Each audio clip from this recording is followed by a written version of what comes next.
This is Brad Bordessa from liveukulele.com, and in this video I want to talk about how to play Everlong by Foo Fighters and Dave Grohl. This is a song that is played usually on drop D guitar, so it's kind of in a lower range, so fitting it on ukulele is a little bit tricky. You need a low G string.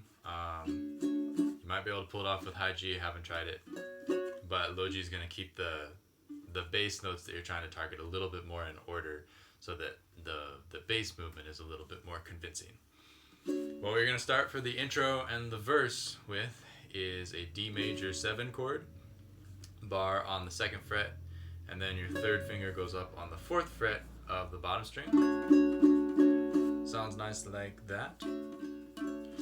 From there, you're going to do a little magic and play a 3-note chord. You're not going to play all 4 strings, but you're going to play the top string, 4th fret with your 3rd finger, and then on the E string, we're skipping past the C string down to the E string, the 2nd string from the bottom, with your 1st finger on the 2nd fret, and then your pinky goes on the bottom string, 4th fret. So you're only playing 4, skip a string, 2, 4. Right? So when you're using your 3rd finger to play that top string, what you want to do is lean it over a bit so that it touches the C string and mutes the C string, so that you can strum all the strings at the same time without having to worry about strumming around the C string, which would be crazy hard. Alright, so this is some sort of B minor, something with an add 9. And then after that, you're going to move to this shape, which is open top string.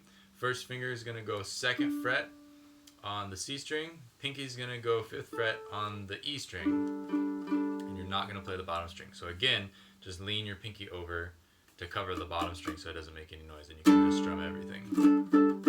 This is some sort of G, G9, G with an add 9, something like that. And then after that, you're going to go back to the B add 9 thing.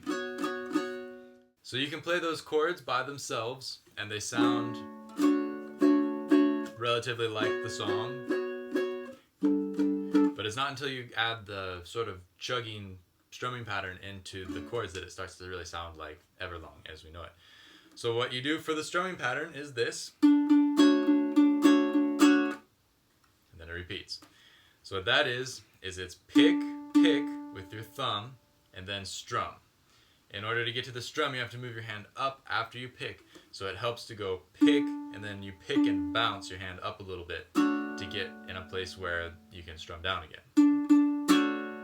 And then that part goes twice.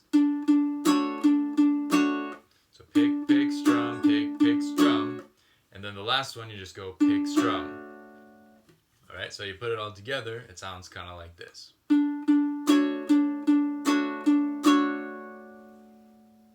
Let me play it really slow, and I'll loop it a couple times around. So pick, pick, strum, pick, pick, strum, pick, strum, pick, pick, strum, pick, pick, strum, pick, strum. That's the idea. What changes is when you move chords, the bass note changes. That's why when you're playing it on guitar, actually the chords are very simple. It's just that you're moving the bass notes over the top of a couple static things. So that's where you get that great sound of the chords. But for the B minor add 9 type chord, the bass note moves to the lowest string, the top string, 4th fret. So now when you do the picking pattern, your pick with the thumb is going to be on the top string. And same thing for the G add 9 chord, top string again. And then back to the B add 9, B minor add 9. So that's basically the verse as you move through it. That strumming pattern can change. That's just a guideline that I kind of figured out just to make this video and to give you something to work off of. As you play it more and you get used to kind of where the accents of the strum are, you might find better ways to play it, or more comfortable ways to play it, or even different ways to play it. Okay, so the pre-chorus and chorus. This gets a little bit tricky, but bear with me. We're going to be using 2 different 3rd interval shapes. If you already know your interval shapes, you're set to go. If not, I'll explain it. We're going to start. It basically looks like an A chord, but it's the 2nd fret with your middle finger on the top string, and then your first finger plays the first fret on the C string. Right? Let's call this shape number 1 because we're going to use it again and it'll be good to reference back to it. Okay? This is an A normally. And then shape number 2, we're going to move up to the 4th fret on the top string and the 2nd fret on the C string. Okay, you can use your 3rd finger and your 1st finger. Alright? And for this and all the following chords we're going to play, you're going to attach the open 2 bottom strings to the end of this chord. So we had A, just like normal, but then this shape 2 thing we're playing here, you're also going to play the 2 open bottom strings. Alright? From here, we're going to move up another shape 2 on the 6th fret and the 4th fret. Still 2 open bottom strings. And then we're going to go back to a shape 1. It's best to use your 2 middle fingers here for this. Shape 1 on the 7th and 6th frets. Okay? And when you strum this, you're going to strum down, up, down, and then repeat it. So it's kind of a triplet feel almost. Okay? So shape 1, shape 2 on the 4th and 2nd frets, another shape 2 on the 6th and 4th frets, shape 1 on the 7th and 6th frets, and then from here, you're going to do 1 strum on this same shape, 7 and 6, and you're going to slide to another shape 2 on the 9th and 7th frets. So from the strum, you're going to slide. Okay, so you're moving 2 things at once. It's a little bit tricky. If you want, you could play it separately and strum both things. But that's a little bit of fast movement as far as strumming and lining up your fretting hand with that. So for me, it's easier just to do the slide, but it might take some practice, and it's up to you whether you want to do that or not. But the next shape that you slide to is the 9 and the 7, still on the top string and the C string. After that slide, you go back to the shape 1 on the 7 and 6. So that part together sounds like, it's kind of a little bit subtle.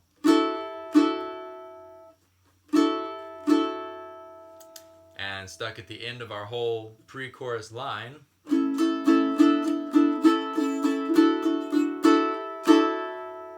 sounds kind of like that.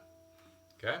So I'll do it one time full speed and then 1 time extra slow so you can see how everything fits together. This is full speed. We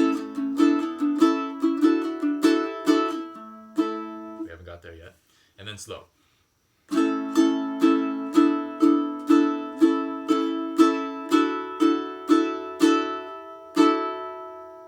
And then after that, we're going to drop down to a big A power chord. You're going to play your 1st finger on the 2nd fret of the top string. Your 3rd finger is going to reach up to the 4th fret on the C string. Okay, and when you pick that, you can just pick with your thumb on the top string, boom, da, and then you just strum through all the strings. Okay, so all together, that pre-chorus part, shape 2, 2, 1, slide to shape 2, back, and then A power chord, boom, da.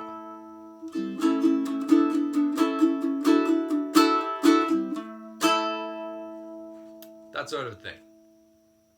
Okay? And then you're going to play that 3 times in a row.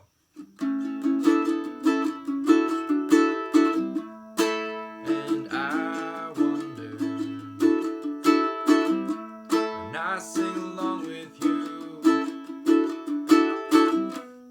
And then you go right into what is kind of the chorus. For that, you're going to play a B minor chord. Again, boom, da, pick, strum. B minor is a bar on the 2nd fret. And then you put your 3rd finger on the top string, 4th fret. It's essentially the mirror of the D minor 7. If anything could ever be this real. And then you go to a G, which is your peace sign fingers on the 2nd fret of the C string and the A string. And then you fill in the gap on the 3rd fret with your 3rd finger. And then D, which is the top 3 strings on the 2nd fret.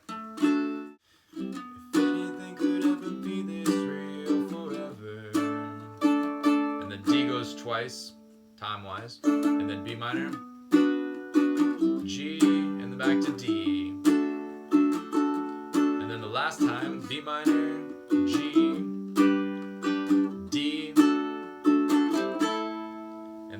back to an A power chord, and then a G. She sang boo boo da boo boo da. And then you go right back into the verse. So the chorus one more time, going slowly. And for the strum, you might go boom da, up down up, boom da, up down up, boom da, up down up, boom da, up down up. People who have followed me for a while know that I hate teaching strumming patterns because it's such a feel thing. It's very hard to explain and expect you to lock into what it's supposed to really feel like. You can play it technically maybe, but making it be musical is really hard if you're just not feeling it. So a lot of times I would rather you come up with a strumming pattern or a movement that works for you and makes the song sound convincing when you're playing it. Because what I play, what's easy for me, it does not fit what works with everybody. You know, one size does not fit all with music for sure. So for the chorus, B minor, G, and then D, and then B minor, G, and then D. Last time, B minor, G, D, and then A, or the A power chord, and then G, she sang. Back to the verse. That's basically the whole song. Goes back and repeats. This is kind of the acoustic version, I guess. I don't know. You can play it along with the full band version. It should sound fine. As far as an ending goes, the way I've been liking to end it when I've been playing this out on the town is you play through the verse or the intro.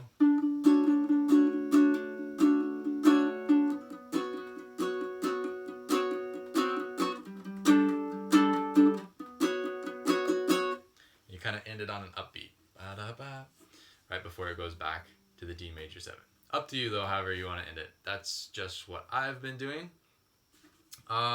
Subscribe to the channel down here somewhere, and check out liveukulele.com for more lessons and song tutorials. I'll see you in the next video. Aloha.